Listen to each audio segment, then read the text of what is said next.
सबसे पहले आप अपनी दरसी किताब जो है 5वीं 6ठी 7वीं इसकी जो उर्दू की किताब है, आपकी सलाहियतों को भरने के लिए, आपकी सलाहियतों को उभारने के लिए हर किस्म के असबाब दिए हुए, नज़में, गीत है, देशभक्ति गीत है, नात है, इसके अलावा ड्रामे है।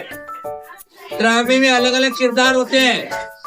अगर आप उस दरसी किताब को ध्यान से पढ़ेंगे तो आपको ना हम एक्टिंग सिखाएंगे ना कुछ सिखाएंगे, आप खुद ही उसके अंदर एक्टिंग कर सकते हैं। जैसे मैं आपको एक जोक सुनाता हूँ।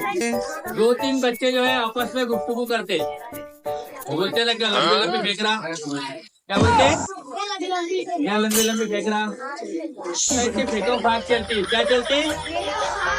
और एक बच्चा बोलता, अरे हमारे शहर में इतनी गर्मी पड़ रही, इतनी गर्मी पड़ रही, मुझे मालूम नहीं। क्या बोले इतना पसीना निकलता है, इतना पसीना निकलता है कि घुटनों तक पसीना है। वो दूसरा बच्चा होता, क्या बात है यार, सच्ची। बोले फिर एक बोलता, हमारे शहर में इतनी गर्मी पड़ती, इतनी गर्मी पड़ती कि पसीने से इंसान यहाँ तक डूब जाता। लेकिन अब तीसरा उससे भारी रहता,